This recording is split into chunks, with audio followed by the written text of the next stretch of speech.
Hello, and welcome to our 11th grade college information night. My name is Sarah Snyder, and I'm the new director of counseling here at George Mason High School.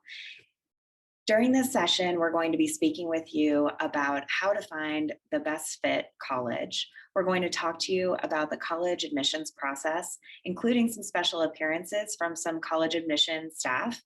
And then we're also going to go into some details around deadlines, financial aid, and scholarship information. You're going to hear from a number of student services staff on this presentation. As I said, I'm the new director of counseling. We have also Ms. Kieran, who is the counselor for seniors with the last names A through F. We have Mr. McAdam, who is the counselor for seniors with the last names G through O. And we have Ms. Chesley, who's the school counselor for seniors with the last names P through Z. We also have Ms. Morel, who is our new addition this year, and she is our college and career specialist. She's incredibly knowledgeable and has really spearheaded this presentation. But these individuals, your school counselor, as well as Ms. Morel, will be working with you throughout your time with the college admissions process from junior year and into senior year. You will be meeting with them a number of times. We also have two additional people as part of our student services team, Ms. Hoffman, who's our school psychologist, and Ms. Coliff, who's our school social worker. And you might utilize them for some additional information, but your counselors or Ms. Morel will let you know when they might need to be accessed. So to get things started, we wanted to talk to you about how best to learn about colleges, where to start looking, how to start that exploration process. So the first thing we want to mention is Naviance. Naviance is a tool that we have at George Mason. It is an online college and career search tool. And basically in this, there's a lot of opportunities to assess your interests for careers, what majors you might be interested in based off of those assessments. But then they also have a really good college match opportunity. So they have a program called Supermatch. This program is basically like a dating site for you in school. So you put in what you're looking for, different location, school size, what the different social life is like on campus, and it will come out with a percentage match based off of everything and all the criteria you've put into the system. So we highly recommend Supermatch. There's also a ton of other resources in Naviance, but also other websites as well that you're more than welcome to access to start that initial search of narrowing down some of those colleges, because there are a lot. So then after you've kind of narrowed down your list, we highly recommend that you attend some college fairs. Most of them we do know are virtual right now, but it's a great opportunity to hear what some college admissions representatives have to say about their schools and just get some more information. Then there's also the opportunity to attend information sessions and open house programs. The thing to know about these is that they're specific to a college. So some colleges have information sessions, some have open house programs, and you'll have to look at their specific websites to find out when those will occur. But they're a great opportunity to get additional information and to have a one-on-one opportunity to speak with someone. You can also, at any point, call an admissions officer or speak with some student ambassadors who can help answer questions. We do recommend that you attend some campus visits, if at all possible, on the campus. If not, you can do it virtually. We do recognize, again, that it's a little difficult to get on campus these days. However, if you are able to visit a campus, if there is the opportunity to be there when students are also present and matriculating, we highly recommend you do that as well. It's great to have an opportunity to ask a student who's currently on campus what they think of the school and how it's going. So that's a really good opportunity there. If schools offer it, scheduling an interview is a great opportunity to have them evaluate you, not just through your application, but through that interview, through that face-to-face meeting. If you have an opportunity to do that, we highly recommend you take it. Lastly, at George Mason, we offer college admissions visits for different colleges. So Miss Morrell actually reaches out and works with college admissions reps to come and visit George Mason. They'll be coming between mid-September through Thanksgiving break, and we highly recommend that you attend these when at all possible if there's a school you're interested in. And she will post those through Naviance, and you will have an opportunity as a student to register for those college visits.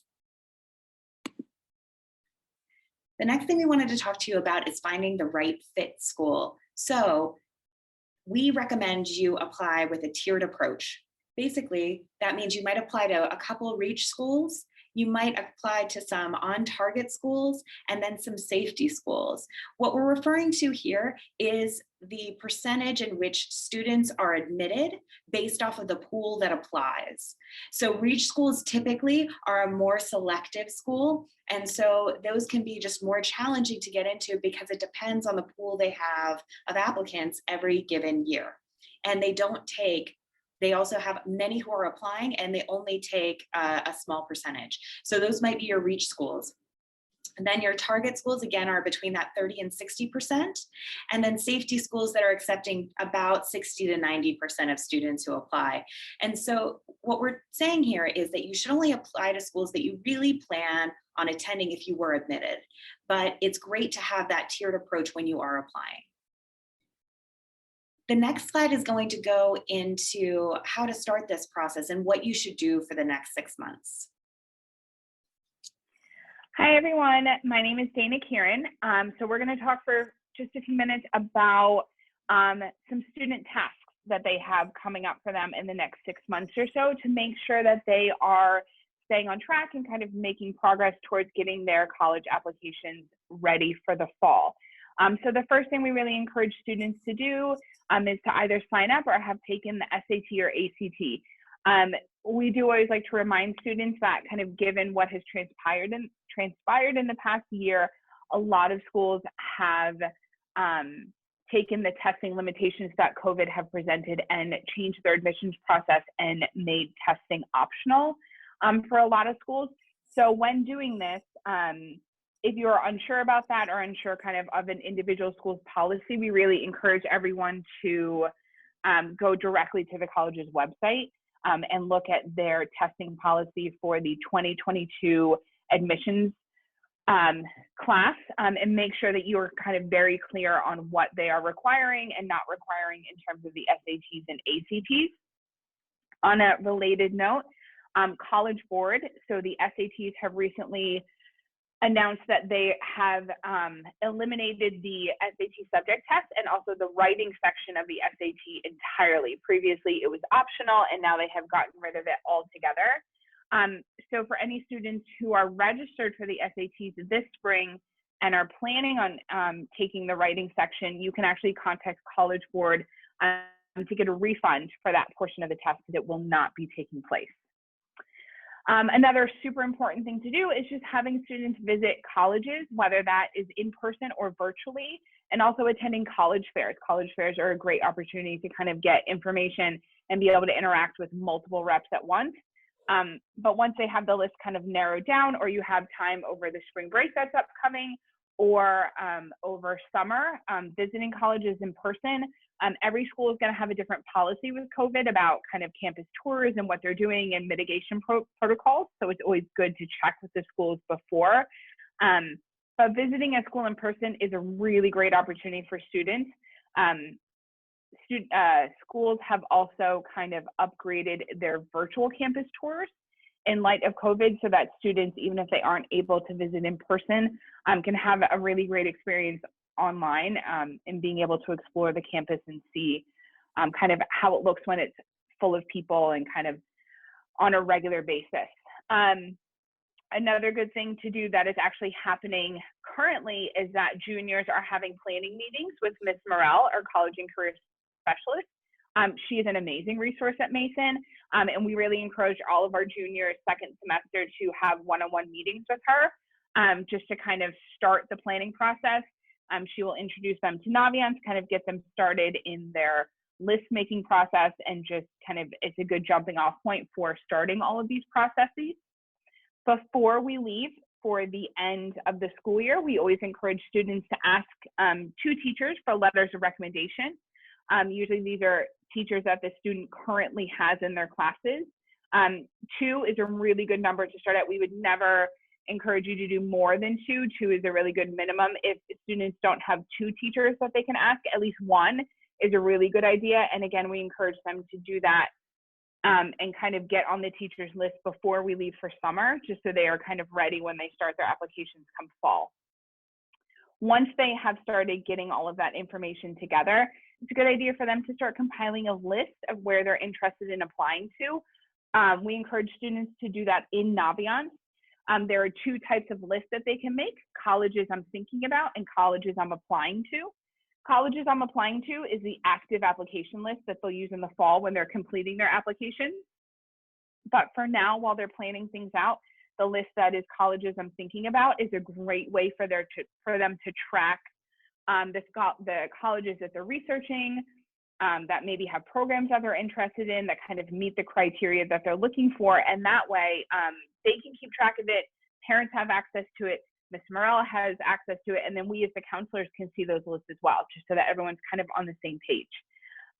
While they're compiling those lists, it's important for them to review the admissions requirements and deadlines for each school. The deadlines will become super, super important to kind of keep in mind in the fall. Whether they are doing early deadlines, regular deadlines, there will be a lot of moving pieces. So the further ahead they can plan and kind of know what deadlines they're working with, the more prepared they can be. Students will also want to start thinking about potential personal statements and college essays they can write. I know that there is going to be an evening program in April coming up that's going to focus on essay writing. So make sure you and your students are kind of on the lookout for that. And then the last step, which usually will happen sometime around the summer or maybe the fall, is for students to complete their senior worksheet in Naviance. It is a document that we will assign to them in Naviance so that they can make sure they can find it with ease. But it is a document that they work on. It kind of lives inside of Naviance. And 6 or 7 questions that kind of just ask them about various aspects of their academics and different activities that they have done during their time in high school. They will then complete and submit the form through Naviance, and it is really for the counselors. We use that document heavily when we're meeting with students and kind of working on their recommendation letter. So it really gives them kind of a voice in the information we include in the recommendation letter, because we want to make sure we highlight activities and events that were meaningful to them. So that is really kind of how we get a lot of that information. But again, we're looking for that to be kind of completed in the summer and early fall, leading up to their application deadline. So that should really be kind of what students are focusing on for the next 6 months, kind of moving into the late summer, early fall, so that they can be in a really great place come October, November, when the applications start to become due.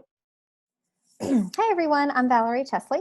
And so we just talked about what students need to be doing in the next 6 months. Well, now we need to move on to what parents should be doing in the next 6 months to support your children. So I think one of the first things that you'll probably want to do is to talk about priorities, family priorities, geography. When you're thinking about colleges, do you want your student to go to a college within Virginia, within the Northeast, within the country?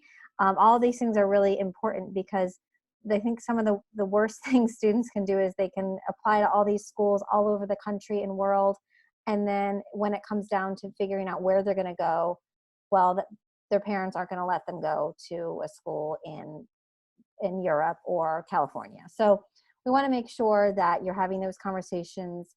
Everyone's on the same page. You really know, the students really understand where they can apply and where it's going to be feasible for them to actually go to college. With that comes, financing.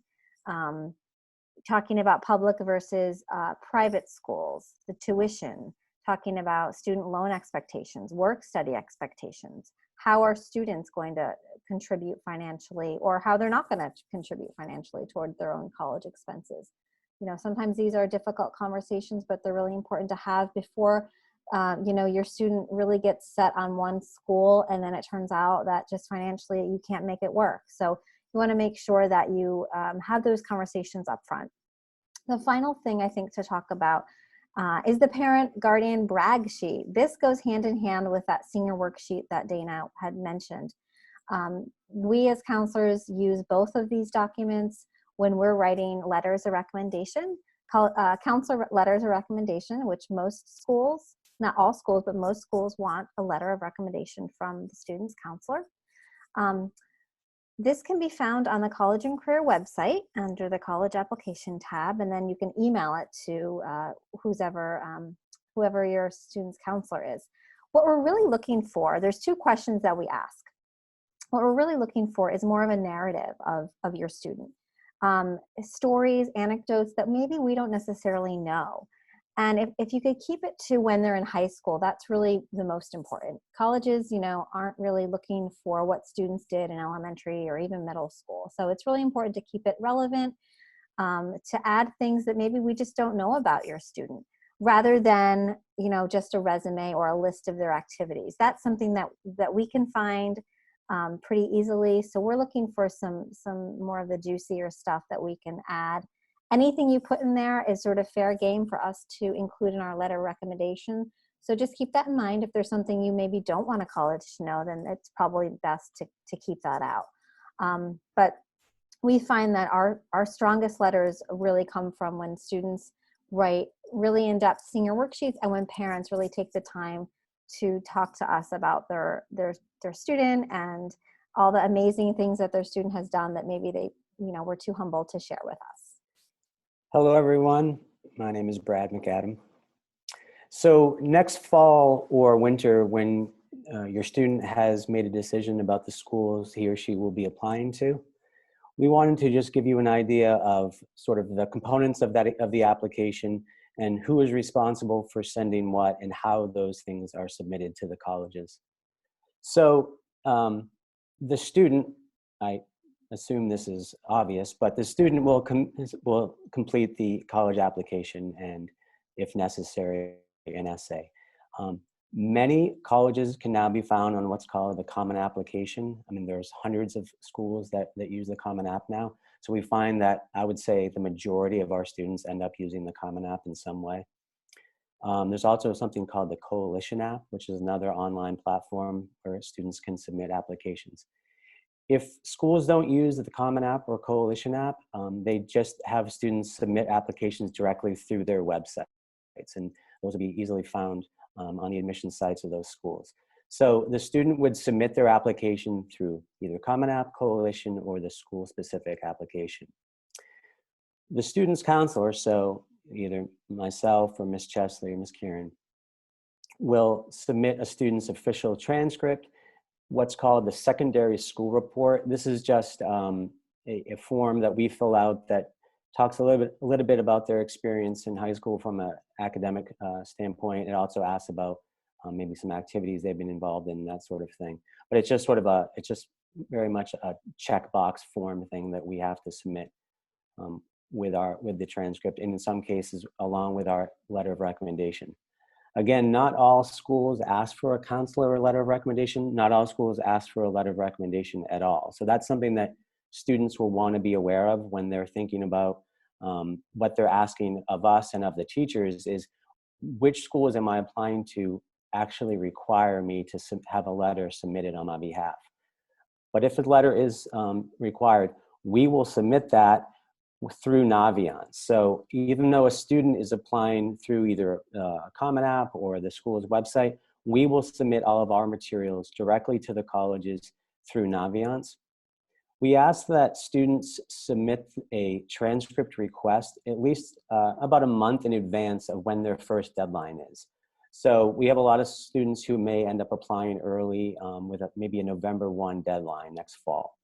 And so we would ask that at the very latest, a student would have submitted a transcript request through Naviance. And we'll be going more in depth with students about how this process works, but I'm just wanting to give you an idea of how it works just in a general way.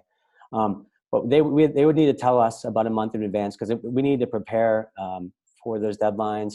And if a letter is required, we need to prepare that as well. And that does take time for each student that we have to do that for. We've talked a little bit about teacher letters of recommendation. Again, teachers will submit their letters through Naviance. Sometimes there's some confusion about that, especially in Common App, where it asks about teacher letters of recommendation. Even though, again, a student may be applying that way and submitting their application through Common App, a teacher will submit their letter through Naviance. A student will need to go into Naviance, request a teacher to write a letter for them. Hopefully, prior to doing that, they've already talked to that teacher in person and gotten confirmation that the teacher is willing to write a letter. But once that's happened, the teacher will then submit the letter on their behalf. And there will be a way for students to see when a letter has been sent. So there will be confirmation of that in their Naviance site.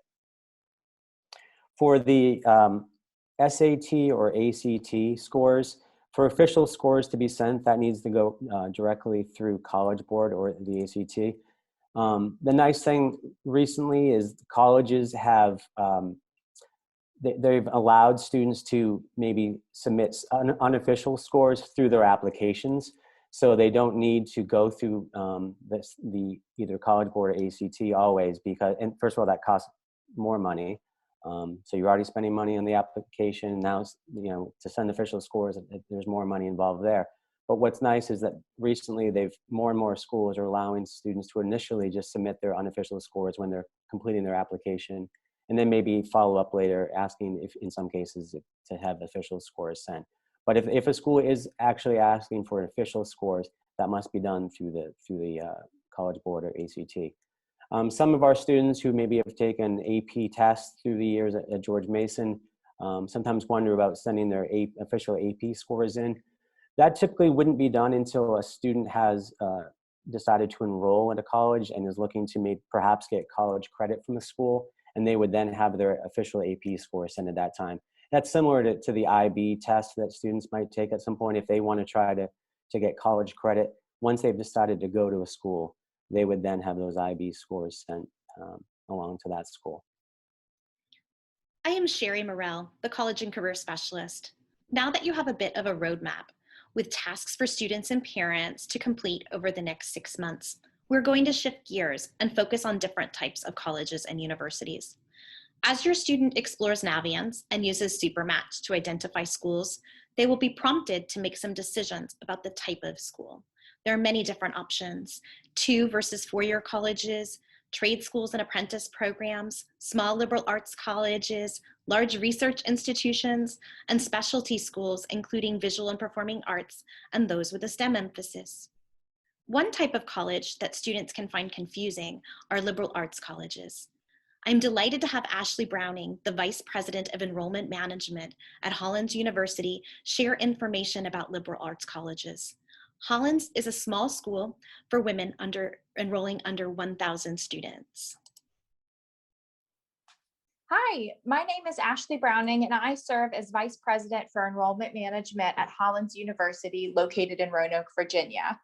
First, I want to take an opportunity to thank your College and Career Advisor for inviting me to speak with you today about a topic I'm really passionate about: why you should consider a liberal arts college or university. For some of you, you may be thinking to yourself, liberal arts. I hear that a lot, but I'm not sure what that term means. Let's start with a simple definition.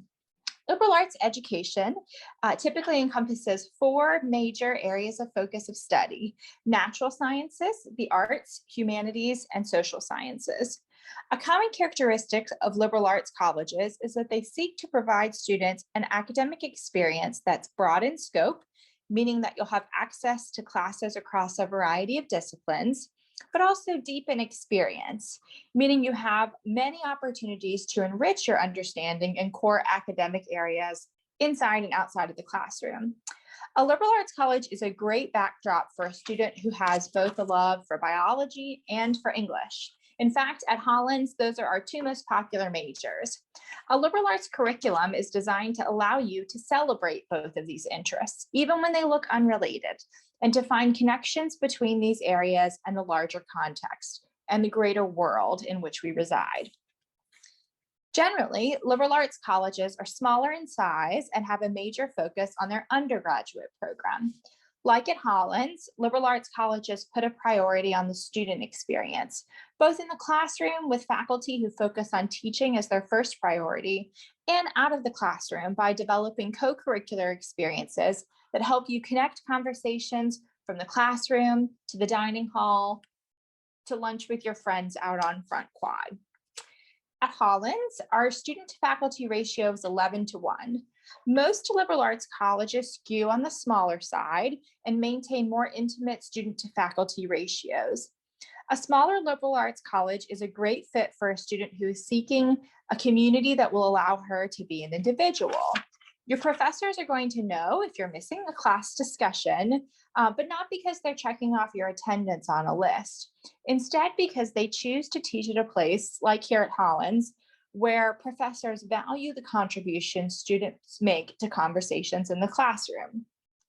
If you're looking for a large lecture class where you're one of many, the experience at a small liberal arts college won't be for you. Students who choose a place like Hollins do so because of their ability to engage in discussion-based classes. They're really seeking relationships with faculty who want to explore their unique interests as a student, whether that be in a creative writing classroom with work that you're sharing, or perhaps partnering on faculty-led research. Part of the liberal arts experience is developing the whole student. And we know that growth doesn't just happen in the academic spaces on campus. At liberal arts colleges today, you'll find extensive access to study abroad opportunities. Here at Hollins, about half of our students study abroad while they're with us. Most liberal arts colleges also now offer extensive career centers to help you access internships as an undergraduate student and develop a resume of experiences that prepare you to launch into graduate school or the workforce right after graduation, depending on your interest and preference. At Hollins, 95% of the class of 2019 was employed or in graduate school within 1 year of graduation. Over 2/3 of our students completed at least one internship while attending Hollins, and 50% completed more than one. Those are results that speak for themselves if you're seeking a university that's intentional about preparing you for life after graduation. It's also worth noting that there's lots of research out there affirming that employers are looking for skills and experiences that are emphasized through the liberal arts curriculum. Those include creativity, problem solving, communication, independent thinking, and teamwork. Many liberal arts colleges are also private universities. When most people hear the word private education, they immediately think that it must be very expensive.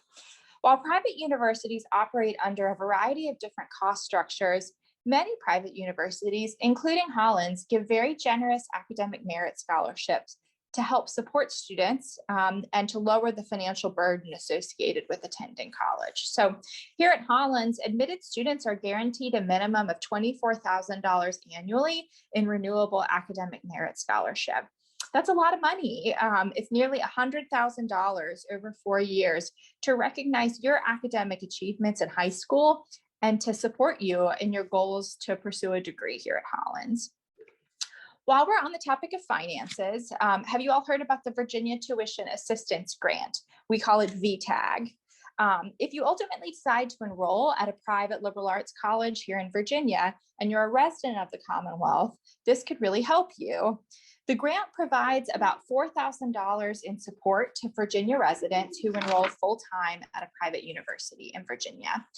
We know every little bit counts when you're thinking about investing in college, and this grant really plays an important role in supporting students who choose to do so at a Virginia private college.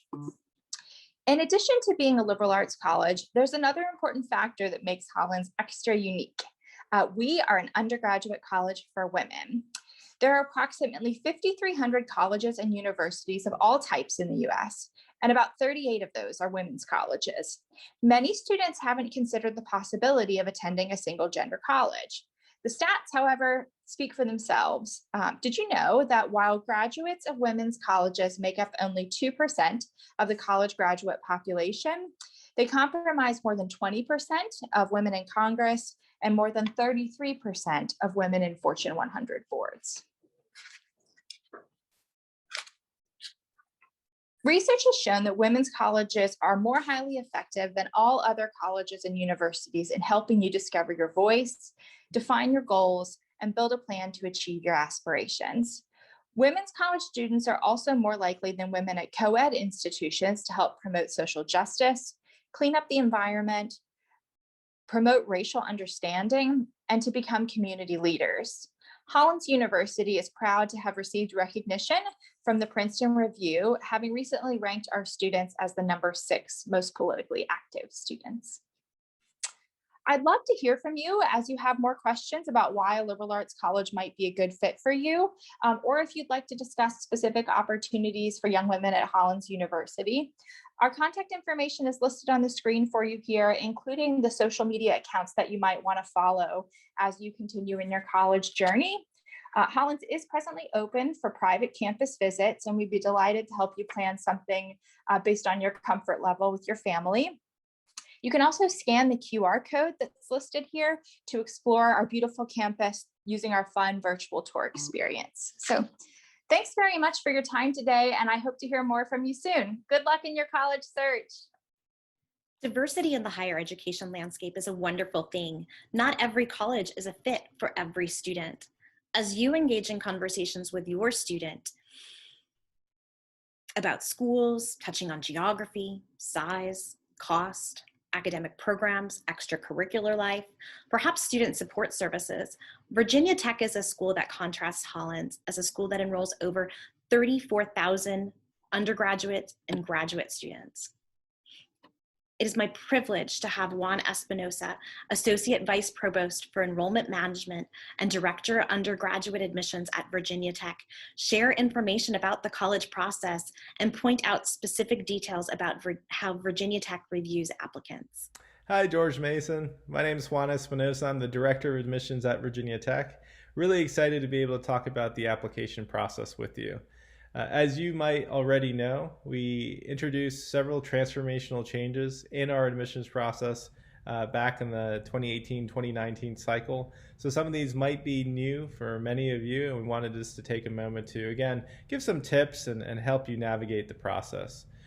Right off the bat, first thing for you to realize is you have 2 options to submit your application through as far as platforms. We participate both in the Coalition application as well as the Common App. We don't have a preference between either of those platforms, so it's really whichever aligns with your college list of schools that you're interested in. That will probably make your process much easier and less paperwork on your side. So again, whichever one matches best with the list of colleges you're interested in, go ahead and put that down. Next thing you need to be aware of is what designation you're going to assign yourself during our application process, because we have 3 decision plans that you can submit the application with, and those 3 are going to be early decision, early action, and regular decision. Early decision, that is binding. That has the earliest decision deadline date of November 1st. So do not do early decision unless you're 110% sure you want to be a Virginia Tech Hokie. But also finances aren't an issue because you're saying yes to us before seeing any sort of financial aid or scholarship information. So again, only about 10-15% of our pool identify as early decision. The vast majority end up doing early action followed by a regular decision.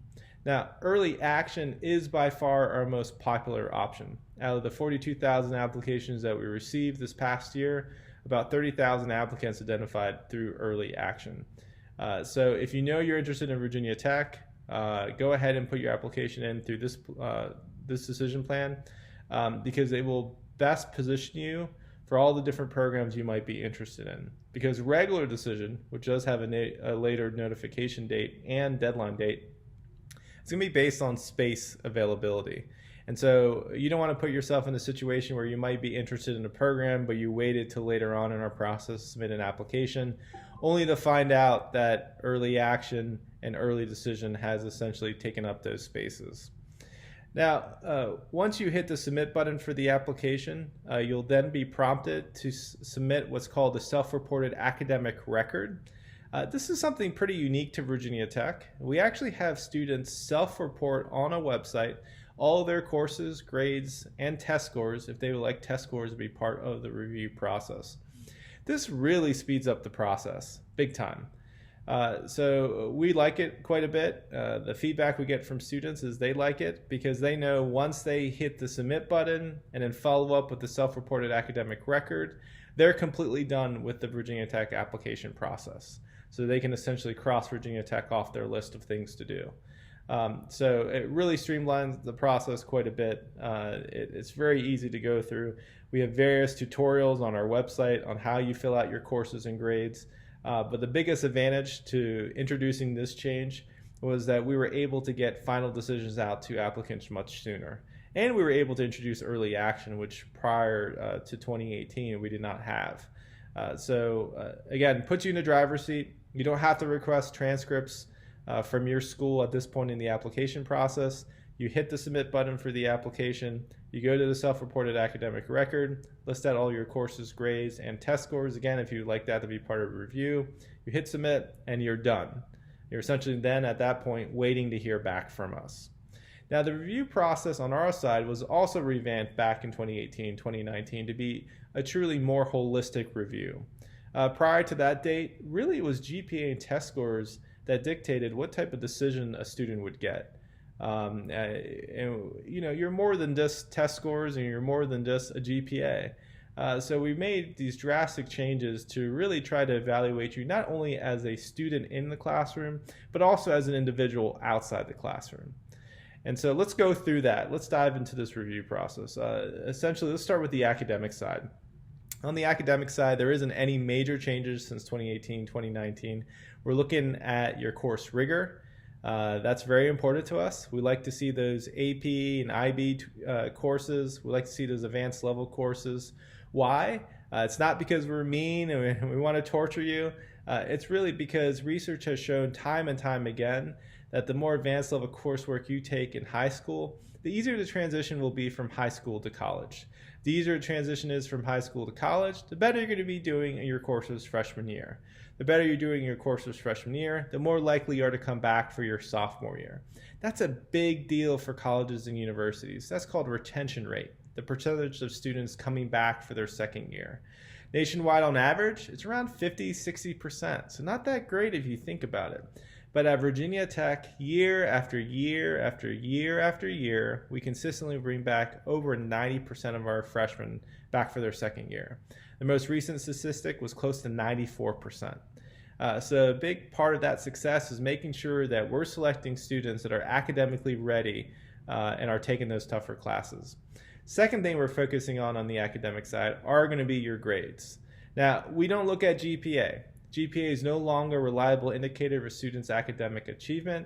Instead, we're looking at your actual letter grades. And we're looking for a good mixture of A's and B's. I'm not saying you can't have any C's, but I'm saying overall, if someone were to ask how you identify as a student, you would answer, I'm an AB student at a minimum. And so those are the students when paired with the advanced rigor, are most successful in our process on the academic side. Now, this year for test scores, we did provide a test optional format. Now, we haven't officially announced for next year what we're doing, but we are positioning ourselves to hopefully extend that for one additional year. So just follow up with the Virginia Tech website. We'll make an official announcement once that's done. If we do extend tests optional, you essentially, as you're filling out the application, will indicate whether or not you would like test scores be part of the review process. For those of you who had an opportunity to take the test, are pleased with your scores, then move forward with selecting test scores as part of your review process. If you didn't have an opportunity to take the SAT because of canceled dates or just your commitments, that's fine. Select test optional. It was about a 50-50 split for this past cycle. So about 47% of students took advantage of the test optional process. We didn't see major discrepancies in the offer rates between these two groups. So you're ultimately going to end up with the same decision regardless of what path you choose. So choose the one you're most comfortable with and we'll take care of the rest. Now, that's the academic side. And then we look at you as a person. What are you doing outside the classroom? And then we're also paying attention to some factors that you have control over and many that you might not. For instance, we're looking at legacy status. You have no control over that. That's mom, dad, brother, sister who went to Virginia Tech or who's currently enrolled at Virginia Tech. If you're a legacy, that helps a little bit. First generation status. We're a public institution. We're a land grant focused on accessibility. If neither parent graduated with a 4-year degree, in our eyes, you're considered first generation. And that will be paid attention to in the review process. And then we're looking at extracurriculars, leadership opportunities that you've taken, awards, achievements, all of that gets looked at. But one of the most important pieces of this side of the review process are those short answers that you answer on the application, called the ut prosum profile. Now, ut prosum, that's our motto here at Virginia Tech. It's Latin for that I may serve. And these questions are tied around what we call non-cognitive attributes. This is research that goes back about 40 to 50 years. And one of the main players in this field of research is actually a professor out of the University of Maryland. His name is Dr. William Sedlacek. And essentially, his research has been able to show that there are personal experiences and characteristics that you have as a person that can also be a great predictor of how you're going to do in college, but also how you're going to do in life. So just as grades and rigor are a great predictor in how you're going to do academically, there are certain experiences, certain characteristics that you have that also can be a great indicator in how you're going to do. And so these essay questions really try to narrow on those attributes. And these questions are scored by a different group outside the admissions committee. They're trained readers, and they're made up of members of our community.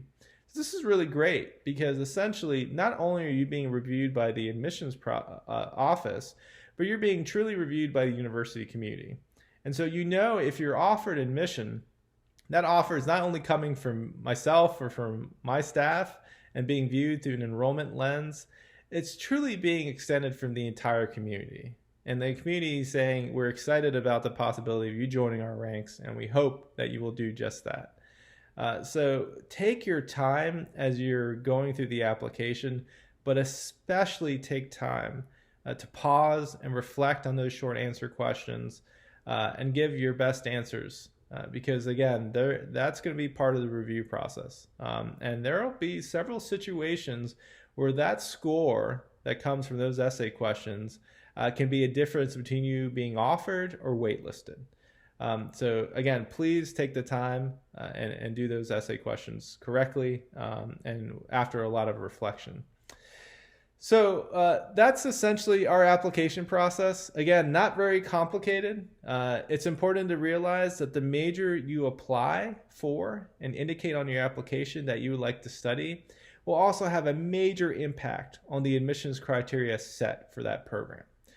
Again, another way that Virginia Tech is unique is that we don't just have a university goal. We don't just have academic college goals, but we actually have individual major goals. And so it's important that when you list your major, you realize you're being viewed in the context of that pool, not necessarily of the overall larger pool. And there are some majors that are going to be more competitive than others.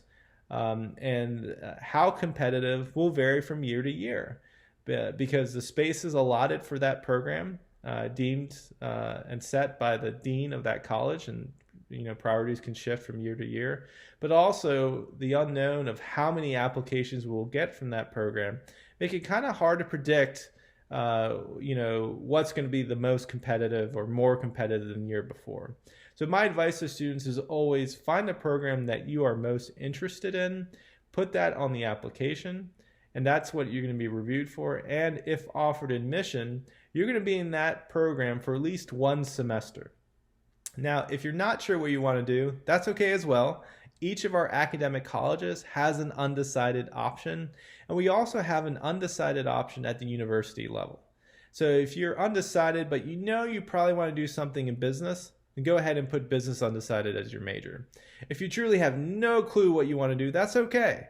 You want to choose university studies, which is that university level undecided option.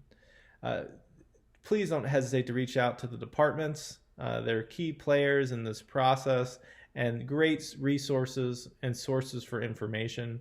And also, don't hesitate to reach out to our admissions office. we take a lot of pride in the accessibility of our office. And so although we have gone through a pandemic and many of us have been working from home, as you can see, I'm doing that right now.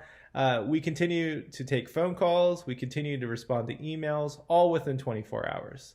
So please do not hesitate to take advantage of our great team or of the colleges and departments at Virginia Tech. I thank you again for giving me an opportunity to talk about Virginia Tech. I graduated from Virginia Tech. It was the best 4 years of my life. And I know for a lot of you out there, it's a great destination and also a great fit. So again, anything we can do to help the process go a little bit easier, we're happy to do that. I wish you all a great upcoming senior year. And I'm hoping that you all get an advantage compared to this previous year in being able to visit college campuses. We're hopeful in opening up, hopefully sometime during the summer, as we've been closed for about a year to visitors.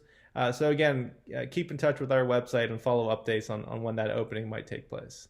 Thank you, thank you, thank you, and go Hokies! Both Hollins and Virginia Tech are two wonderful institutions in Virginia for students to explore. However, some students will venture beyond Virginia, the East Coast, and even out of the country. Some highly selective colleges have single-digit acceptance rates, while other schools admit all or almost all of the applicant pool. My point is, there are colleges for students with 4.0 plus GPAs and colleges for students with much lower GPAs too. Finding the range of schools that fits your student's profile to have a balanced roster is very important. You heard about the Common Application, Coalition Application, and school-specific forms. For context, the Common Application is accepted by over 900 colleges and universities. The Coalition Application is accepted by over 100 schools, while school-specific applications are generally accepted by only that institution. Therefore, your student perhaps can save time with the Common Application because it is widely accepted. As our speaker from Virginia Tech noted, there are different application plans, and you can see the typical application deadlines on the screen. A distinction to be aware of when applying to colleges is if the school reviews applications overall for admission to the school, to the university or college, with the flexibility a student could have to declare a major at a later point because the intended major is not a key factor in the decision-making process for admission, or does the school admit students by individual majors like Virginia Tech? You may find some colleges have only specific programs that admit students directly to a major. Engineering and nursing are two that come to mind. For example, at some schools, the only entry point for a nursing major is as a first-year student. Students can't transfer into nursing later on. They must apply as a high school senior. I encourage students to find out if there are specific admission criteria for a given major of interest within a larger institution before applying to make sure the criteria is met and understood. And if enrollment is directly to the major, the student indicates on the application for admission.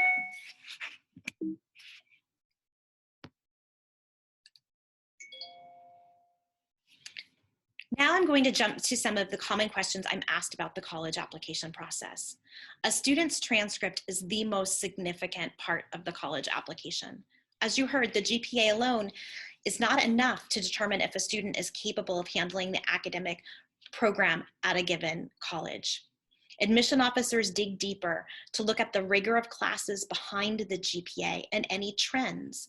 For example, did a student have a lower set of grades in 9th and 10th grade and perhaps are earning stronger marks in 11th and 12th grade? Is there an upward trajectory of academic achievement? SAT and ACT scores are data points that may not be as significant in the application process for fall 2022 admission, as many colleges are continuing with test optional or test flexible admission policies. You have to check with each institution though to be certain. There is so much about the college application process that students don't have control over, but they are solely responsible for their essay. Essays and short answer responses can bring life to an application. What do students choose to share about themselves? What matters to them? Are they a capable writer? Can they follow directions and meet word count limits and stay on topic? Essay topics for the Common Application are available already for the fall of 2022 application cycle, and I shared them with juniors last month. Summer is a great time to craft essays. Put them aside for a week or two and go back with a fresh perspective to refine phrasing and sentiments. Students who are applying to visual and performing arts programs may have to submit a portfolio or an audition, and students should default to each admission office website for details on what to submit, how, and when those materials are due. Oftentimes for fine and visual performing arts programs, portfolios and auditions are reviewed by professors and academic departments for admission consideration, while the admission officers review the application from the academic lens. So those timelines may differ. Student athletes should review the NCAA Eligibility Center requirements for D1, D2, and D3 schools. Student athletes should also speak with their coaches to navigate the process of making contact with college coaches. For some families, financial aid is a significant factor in the college admission and decision-making process. Some colleges are 100% need blind in their admission review process, meaning admission officers are not in the know about who in the applicant pool has applied for financial aid. Some schools meet 100% demonstrated need, while other schools do what is called gapping financial aid packages. Before applying to colleges, if financial aid is a factor for you, you want to be clear on what the requirements are to apply for financial aid and what are the school's policies for awarding financial aid. You will find on a college financial aid website a net price calculator to help give you an idea of what it might cost for your student to attend a given college. You will also find some schools participate with My Intuition, which is another quick college cost estimator to give you a ballpark figure of what your out-of-pocket expenses may be. Applying for financial aid begins with the FAFSA, the Free Application for Federal Student Aid. As students are preparing applications for admission, parents and guardians are leading the financial aid application process, so both are going on simultaneously. The FAFSA opens on October 1. Each college has their own deadlines for financial aid forms, so you will want to build your spreadsheet to stay on top of these deadlines. Many colleges also require the CSS profile and funnel documents through the iDocs, both services which are provided by the College Board. These schools typically are the private schools because they're looking for essentially a more in-depth FAFSA, the information that the CSS profile digs a little deeper into. The iDocs service is basically an offline portal for you to upload things like tax returns, which can then be distributed to all of the schools that participate in the iDocs service that your student is applying to. You can find a list of colleges that require the CSS profile and use the iDocs service on the College Board website. Financial aid awards can be presented with different components: grants, merit scholarships, work study, and student loans that need to be repaid. You should be on the lookout for subsidized versus unsubsidized loans, meaning interest is deferred until 6 months after a student graduates, provided they maintain full-time enrollment status, while subsidized loans, that interest begins to accrue right away. Some colleges, often those with substantial endowments, don't award student loans at all in their financial aid packages. So again, you should review financial aid policies for the schools your student is exploring so you're not surprised when you receive a financial aid award letter.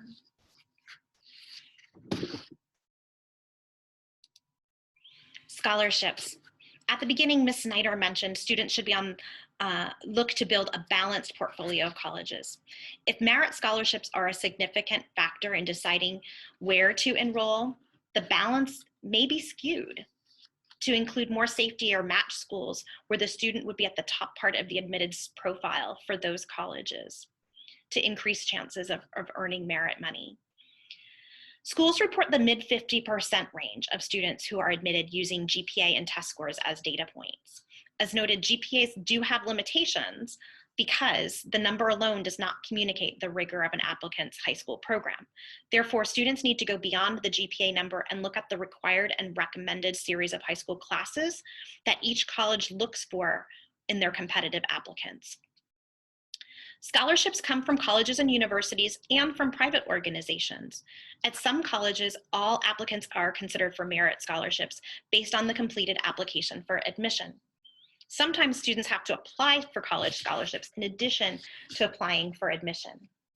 Application forms, recommendations, interviews, etc. could be above and beyond the application for admission that are specific to the scholarship a student is being considered for or wants to be considered for with that application for scholarship. You want to make sure you are reviewing first if merit scholarships are awarded by an institution, and second if the process to be considered requires a separate application, because these do vary considerably across colleges. Students may find private scholarships from organizations. Many are listed in Naviance. There are also a series of scholarship platforms that are listed on the College and Career Center website. There are a lot on the College and Career website. I would not necessarily suggest that you sign up for all of those scholarship database searches because your inbox would be inundated. So maybe pick one or two and see what kinds of scholarships match your students' criteria for outside organizations to apply to for merit consideration. The college process, search and application process, is stressful and at times complicated and overwhelming. And throughout the process, I can't emphasize enough how important it is to proceed with integrity. The Making Caring Common project, which is connected with the Harvard Graduate School of Education, has an article that may be helpful to parents with tips about how to keep the process focused on your student and be a support. Honesty matters in the college application process for students to present their authentic selves in their application. So perhaps this may be a helpful parenting tip, set of tips for you. To wrap things up for today, as the school year progresses, juniors will continue to have college and career lessons from me during stable group times to prompt them with next steps to stay on their radar as the college search process evolves to prepare for submitting applications in the fall and next winter. I thank our guest speakers, Ashley Browning and Juan Espinosa, for taking time to share remarks with the George Mason community. I also thank my colleagues who form the Student Services team. On behalf of all of us at George Mason, we look forward to helping your student launch from high school. We hope that you will continue to review information about the college process through the College and Career Center newsletter, and perhaps join us for some upcoming programs this spring. Thank you for tuning in.